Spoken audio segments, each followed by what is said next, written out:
Welcome to a new episode of IBA Today podcast, Let's Talk. This is your host, Muhammad Affan, and today we are hosting a special episode for a special organization that operates at IBA. It's called ISEC. Okay, yeah, we have the president with us of ISEC and ISEC IBA.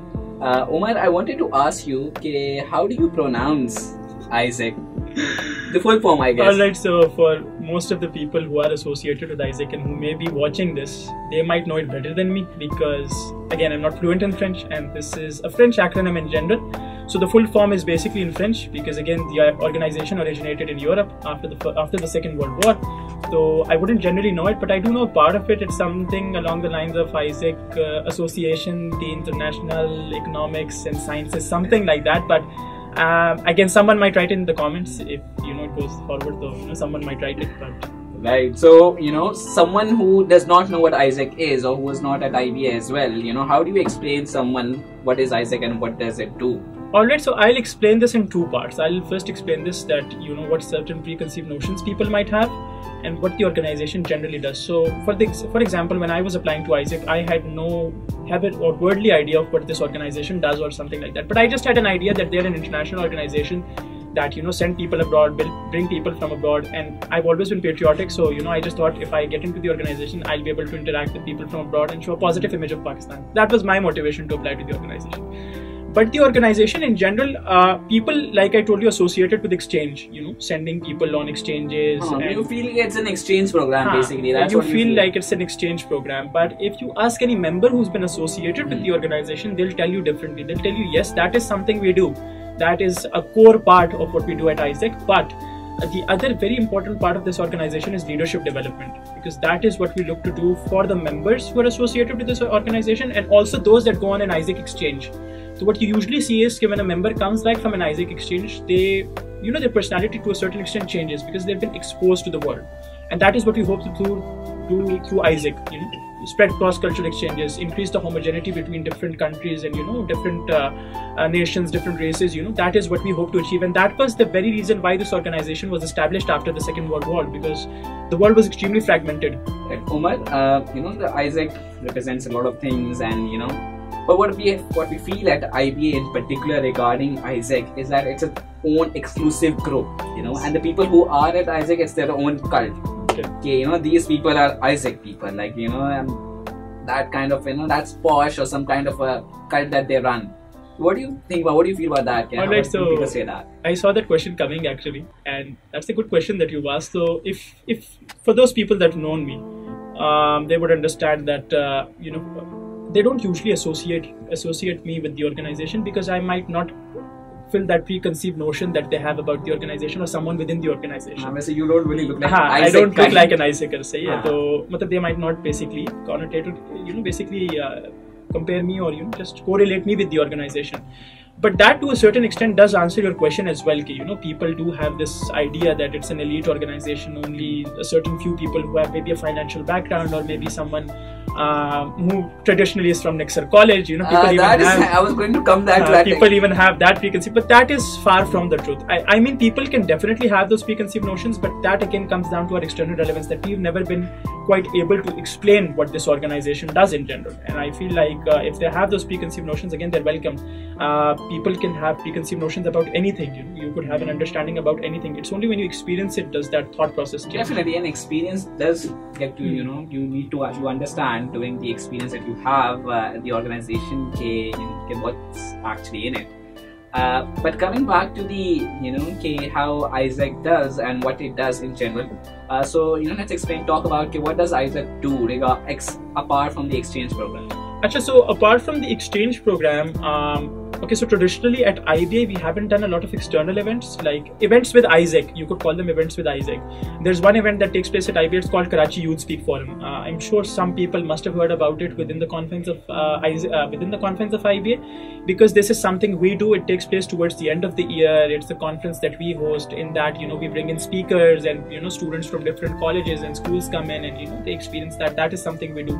And apart from exchange, the other things that we do, they include lots and lots of things, basically, charitable, basically taking part in charitable events and all of these things. So we also carry out different events that people at IBA might not know, but those associated with ISEC generally understand.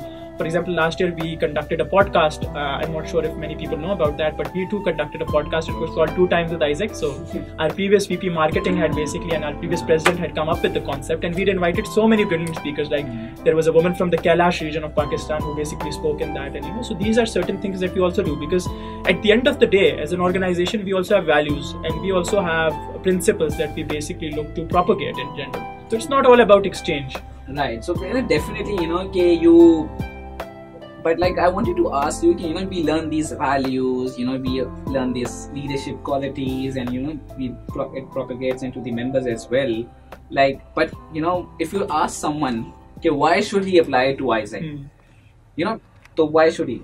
Alright, that is again a very good question, but I feel like if someone who's unclear about applying to Aiesec, I can tell them a whole host of reasons. I could give them my example of how the organization changes you, and how when you enter into the organization you become a different person. I mean, there are so many stories within the confines of Aiesec of people come into the organization as one person, and when they leave the organization they're a completely different person. But again, it comes down to the experiences that individuals have. But if I'm generally convincing someone, telling them to give this organization a go, something like that, you tell them that this is a platform where you will be encouraged. If you get into this platform, you have no fear of being brought down, or that fear of that people might judge you or something like that. It's a very empowering sort of an organization. You will definitely grow as a person. So if what you're looking for is growth and development, then Aiesec is definitely the place you want to be in.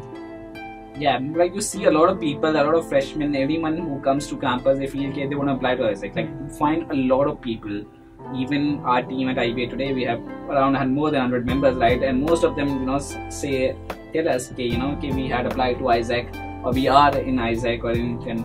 So, like, that feeling is there. Like, they want to grow, they want to be there, they want, like, it's the internationally recognized thing, right?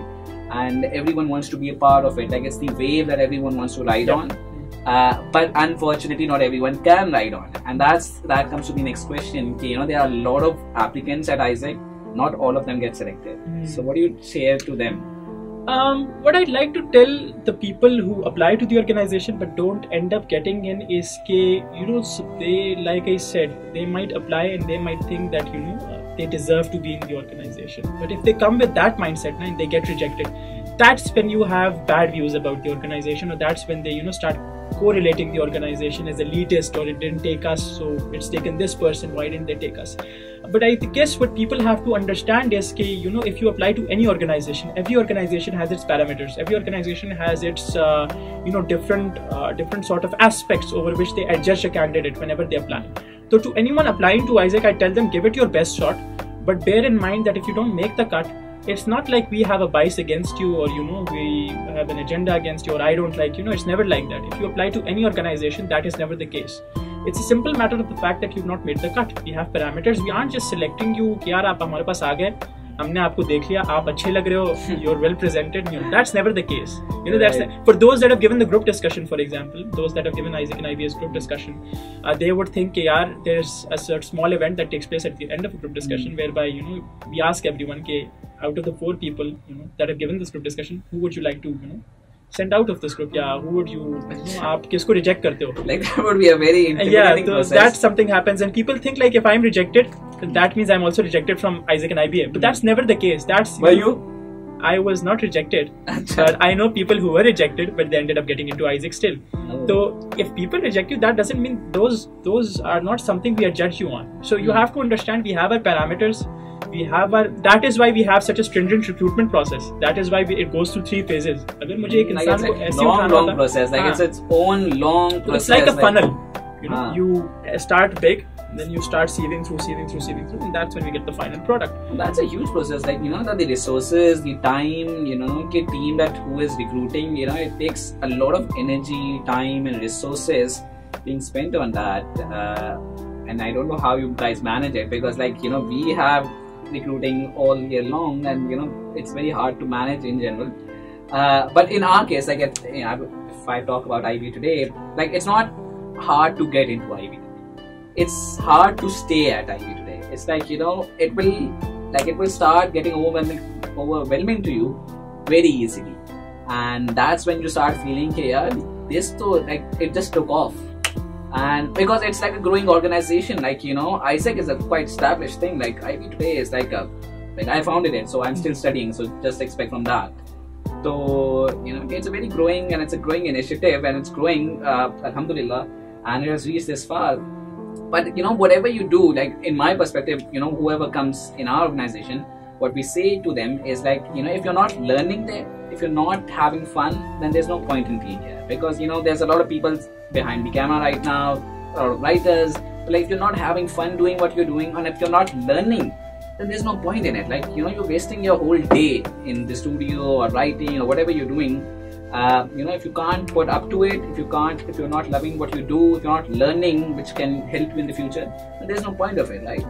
So, you know, definitely I guess ISEC does that. The people who are at ISEC, you know, stay at ISEC, like, you know them, yeah, this was the ISEC person, yeah, ISEC mein tha. Like, this is kind of, you know, you label them, and that's how they are represented. IBA mein, this is from ISEC here, or she is from ISEC. Coming back to our next question, you know, I wanted to ask you, okay, you know, I talked about culture at IBA today. I wanted to ask you, what's the culture at ISEC? Yeah, what's the tradition? How's the culture? You know, whenever someone joins at IBA, ISEC, what's that feeling? All right, so like I said before, the culture that we usually inculcate within the organization, it's really empowering, and that is one of our values as well. Empowering others is something, you know, we look towards. So when a person basically gets into the confines of ISEC, we have an induction first. That's something we do. So in that induction, they are basically introduced to what ISEC really is. मतलब एक पूरी understanding उनको मिल जाती है कि organization करता क्या है, what is it we do, what portfolios we have, all of these things. And you know, we call ISEC alumni in that conference who act as chairs, who basically narrate their experience. I mean, we have people who who've been associated. वैसे मेरा question यही था कि chants क्या होता है? असल आवाम को यही पूछना कि chants क्या होता है? That is the internal culture. So that is something that I won't divulge. But you know, it's something that we utilize to keep our members motivated. क्योंकि you need to have that internal culture. आपके पास लाज़मी होना चाहिए. अब वो एक culture है जो कि हर आइज़ेकर को पता होगा कि यार ये, फॉर एग्जांपल, अगर आप इस्लामाबाद चले जाओ, आप लाहौर चले जाओ, कहीं भी चले जाओ, ये यूनिवर्सल हमारा कल्चर है. In fact, if you go anywhere in the world, the ISEC is present in 124 plus countries. So if you go anywhere in the world and you meet an ISECer, you tell him this chant, you'll automatically become friends, because this is a universal chant. मतलब हमारी universal chants होते हैं. अब ये chant तो पता. तो बस I can only tell you one thing. It starts with Hey ISEC, और बस उसके बाद होता रहता है. अच्छा. पर मुझे तो अब now I'm thinking something else regarding कि एक के बाद कुछ और कहीं और जा रहा है. मगर you know, talking about the exchange program, right? You know, let's talk about the exchange program. How can students go to, you know, in exchange programs at ISEC? All right, so that's a very good question, and I'm sure this is something that most students have in mind as well, because again, exchange is something that many people want to go on. Something I've been on, so I've been on an ISEC exchange. So we basically have two types of products. We have Outgoing Global Talent and Teacher, which is our corporate product, and then we have Outgoing Global Volunteer, which is our volunteership product. So if you want to go on exchange, what basically happens is that we first make you sign up on our portal, that is isec.org. You basically select the product of your choice. If you want to go on a volunteership, so be it. If you want to go on a corporate internship, so be it. After that, what happens is you come on our portal. मतलब आप हमारे portal पे आ जाते हो. You come on a website called Expa, which is something we use to track our exchange participants. After that, we assign an exchange participant manager to you, and they basically manage your whole exchange after that. मतलब they help you find the right opportunity, the right country, and all of that. And you know, after that, the entire process generally begins. So this volunteer process counts into social internship. Yeah, it does. It does. And what happens in the corporate internship? It counts as a corporate internship as well. But so you can do it both. It counts as both. Yeah, it counts. Yeah, both of them count as internship. So with the corporate internship, like the social internship usually stands till 6 weeks. But the corporate internship is basically divided into 3 phases. We have a short-term corporate internship, we have a long-term corporate internship, and we have a mid-tier corporate internship. So it's basically 6 to 12 weeks, then 12 to 24 weeks, and then 24 to 72 weeks. So what if someone is spending an exchange in corporate? Is it 3 months, like?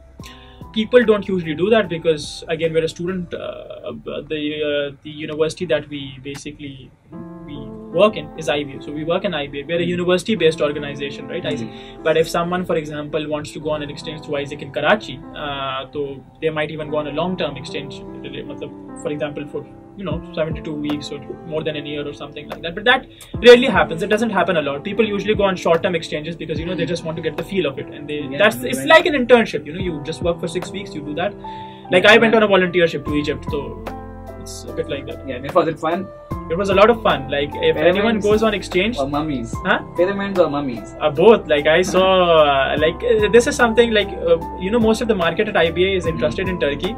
Like that's like they are very Turkey centric, but Pakistan ka hi hai. जब मैं गया था ना, when I went on exchange, so I was arguably, I think I was the first person from ISEC and IBA to go to Egypt. अच्छा. I think, yeah, because our market is very Turkey centric. But the Baku centric भी हो गई अब तो. It's not very Baku centric. It's very Turkey centric. Like our market is infatuated with Turkey, and I'm not sure why. But like I was interested in history, and I was interested in these things I wanted. But Egypt, yeah, like मैं तो एक perspective के साथ गया था, but it has everything that any other country would have. It has those beaches, it has whatever any person would want to look at, and all of those things. सही है, वो सब है जो आप देखना चाहते हो.